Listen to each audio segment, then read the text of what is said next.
करहल के किसनी रोड पर कृथुआ स्थित सीआरएस पब्लिक स्कूल के प्रांगण में 5वां वार्षिकोत्सव समारोह बड़ी भव्यता के साथ मनाया गया।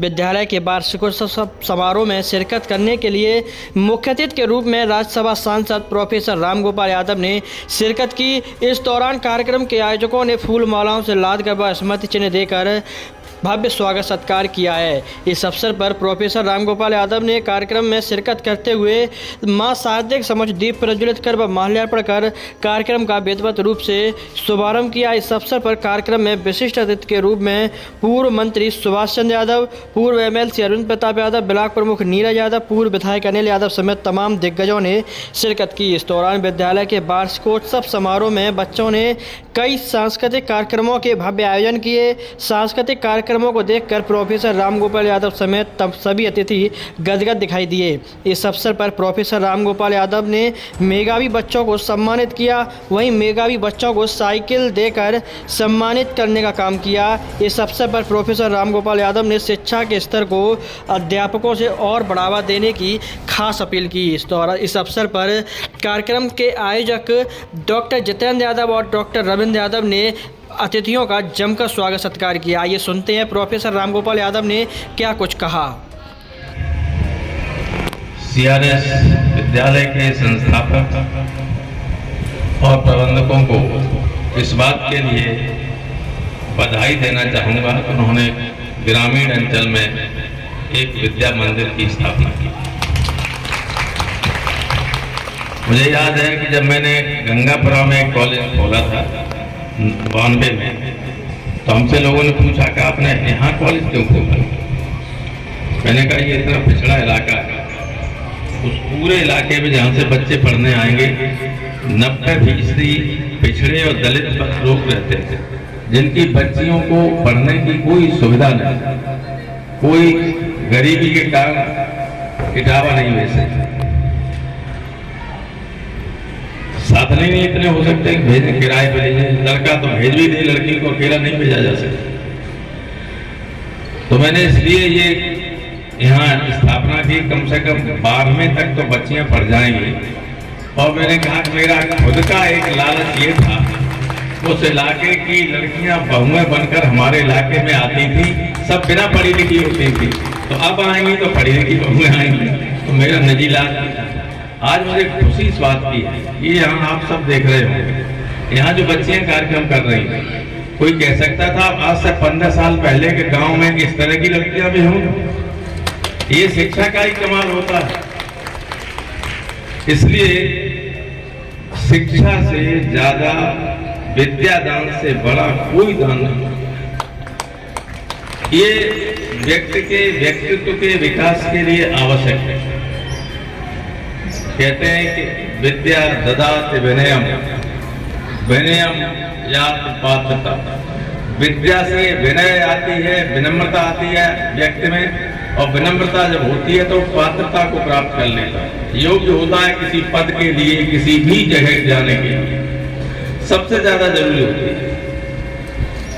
और विनम्रता जीवन में बहुत जरूरी है। विनम्रता नहीं है, अगर अहंकार है तो फिर वो बहुत दिक्कत तलब बात हो जाती है। अहंकार विनाश की तरफ ले जाता है। आपने पढ़ा होगा, टीचर्स ने तो पढ़ा ही होगा, जयप्रकाश जी ने जब नारा दिया था तो एक कवि की 2 लाइनों ने हिंदुस्तान में सरकार बदल दी। और प्रतीकात्मक रूप में दिनकर जी ने लिखा था कि मैत्री का पाठ पढ़ाने को, सबको सुमार्ग पर लाने को, दुर्योधन को समझाने को, भीषण विध्वंस बचाने को भगवान हस्तिनापुर आए, पांडव का संदेशा लाए। संदेशा क्या था? ये अहंकार की बात करता है।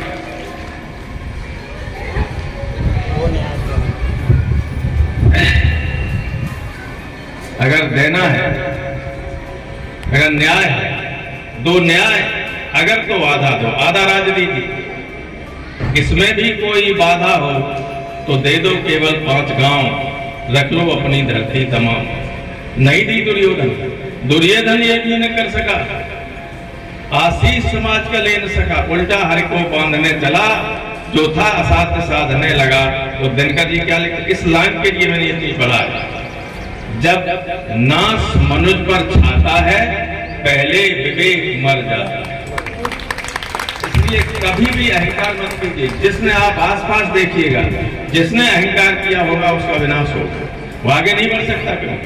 विद्या अहंकार का विनाश करने की जड़ होती है। इन बच्चों में मैं अध्यापकों से कहूंगा, ऐसे संस्कार दीजिए, ऐसे संस्कारी लड़के और लड़कियां बने जो बिल्कुल अहंकार से दूर रहें। और अहंकार से दूर रहेंगे तो आगे बढ़ेंगे, फलेंगे, फूलेंगे, अपने परिवार का, समाज का, इलाके का और देश का कल्याण कर। और ये विद्यालय भी आगे बढ़ेगा। छोटे छोटे बच्चों में भी बहुत अच्छे कार्यक्रम किए। और हमने देखा कि बच्चे जब ये कार्यक्रम कर रहे थे, आखिर में झंडा लेके, तो एक बच्ची जो ऊपर खड़ी हुई थी, वो खत्म होने के बाद जिस तरह से कूदी, लगता ही नहीं था कि लड़की है, ये लड़के से बेहतर तरीके से उसकी जम थी। तो ये स्कूल इस तरह का व्यक्तित्व पैदा करने का काम करते हैं। बस एक चीज है, अभिभावक बैठे, माँ बहनें बैठी हुई बच्चों की, उनसे जरूर प्रार्थना करूंगा कि अगर बच्चा पढ़ता नहीं या टीचर कभी गुस्से में उसके कान खींच दे, तो टीचर को आंखें दिखाने स्कूल मत आना। जो लोग मैंने देखा है, जिन लोगों ने, टीचर ने बच्चे के हित में अगर उसके कान खींच दिए और बाप आ गए, वो बच्चा पढ़ नहीं पाया, कभी पढ़ ही नहीं सकता, वो कुछ प्राप्त नहीं कर सकता। अंग्रेज मूर्ख नहीं थे। एक कहावत थी उस वक्त, तब तो उन्होंने भी कानून बहुत खराब बना दिया। एक कहावत थी जब मैं पढ़ता था कि spare the rod and spoil the child. अगर छड़ी लगा तो बच्चा बर्बाद हो जाता है। छड़ी से ही सुधरता। पुराने बैठे हुए पुराने लोग जो बहुत पुराने होंगे, सुभाष तुम पे पिटाई हुई थोड़ी बहुत, नहीं मेहम्मद साहब डर के मारे टीचर नहीं पीटते। जिसकी पिटाई हुई बच्चे की वो आगे बढ़ा।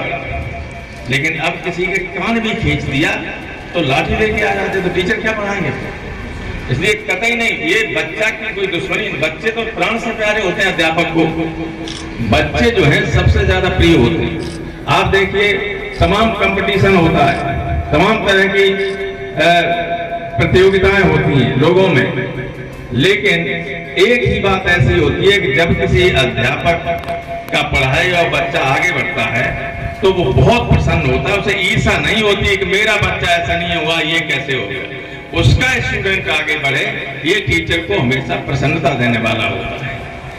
तो कभी ये मत सोचना, टीचर जो करता है, अध्यापक जो करता है, बच्चे की डांट फटकार भी करता है, बच्चे को क्लास में टेबल पर खड़ा कर देता है, तो उसका अहित करने के लिए ही करता है, उसके हित के लिए ही करता है। और बच्चे के हित में ही गार्जियन का हित छिपा हुआ है, अभिभावकों का हित छिपा हुआ है।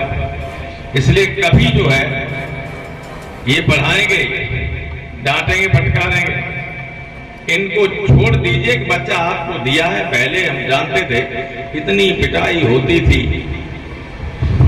हम जैन काल में पढ़ने आते थे, पुराने लोग जानते हैं छोटेलाल द्विवेदी कितने सख्त हैं।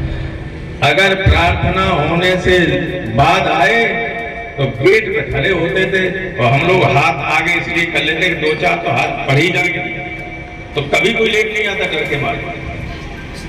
तो अब वो है ही नहीं ऐसी।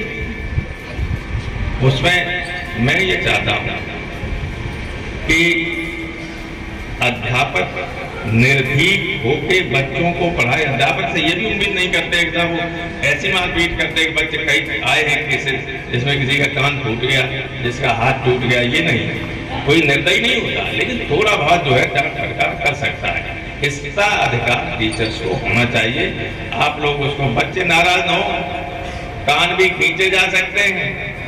आप लोगों के माँ बाप से मैं कह रहा हूं उसका बुरा न माने, क्योंकि यहाँ नहीं कान खींचेंगे तो आपको खींचने पड़ेंगे, आज नहीं तो कल। इसलिए इनको आगे स्कूल में जाना है, यहाँ से पढ़ने के बाद अगर सुसंस्कृत होके विनम्र होके जाएंगे, कहीं भी विनम्र होके जाएंगे। विनम्रता हमेशा बच्चे कुछ न कुछ देती। मुझे याद है जब मैं के कॉलेज में पढ़ाता था तो एमए के वाइवा में 100 नंबर का वाइवा होगा। एक लड़का हमारे पढ़ने में भी होशियार था, वाल्मीकि था, वो इतना विनम्र था कि हम लोग जाते हो तो साइकिल से आ रहा हो तो जहां से देख लेता वहीं साइकिल से उतर के पैदल चलने लगता। जब प्रैक्टिकल वाइवा हुआ तो एग्जामिनर उज्जैन से आए थे, एक्सटर्नल इंटरनल में था, तो मैंने कहा कि बहुत सुसंस्कृत बच्चा है। बोले वाल्मीकि कितना सुसंस्कृत? हाँ, मानो वाल्मीकि ने तो रामायण भी लिखी, इतना सुसंस्कृत है कि हम इसको 80 में 100 में 85 नंबर देना चाहते हैं। तो उन्होंने दिए 85 नंबर, फर्स्ट क्लास पास हुआ एमए में। बाद में उसके गार्जियन हमारे पास आए कि हम लोग साहब कभी नहीं सोच सकते थे कि हम तो वाल्मीकि हैं कि हमारे बच्चे को सबसे ज्यादा नंबर आप दे देंगे, बच्चा आपका था ही ऐसा। तो विनम्रता जो है वो बड़े से बड़े आदमी को पिघला देगी। इसलिए हमेशा इनको टीचर से भी कहूंगा, सबसे बड़ा लेसन यही होगा, सबसे बड़ा पाठ बच्चों को यही होगा कि जीवन में विनम्र रहें, अहंकार से दूर रहें। तो देखिए हमेशा आप सफलता की तरफ बढ़ते रहें। मैं इस स्कूल की और प्रगति की कामना करता हूं, आगे बढ़े, इंटर कॉलेज हो, डिग्री कॉलेज हो, यहाँ से पढ़े हुए लड़के निकल के जाएं, नाम करें पूरे इलाके का। ये सबसे पिछड़ा इलाका जाना जाता है अब भी। आप हैं, चलिए बहुत बढ़िया काम किया। टीचर्स को भी बहुत बहुत अच्छा, आपका बच्चों ने बहुत अच्छा प्रदर्शन किया, बहुत बहुत धन्यवाद, नमस्कार।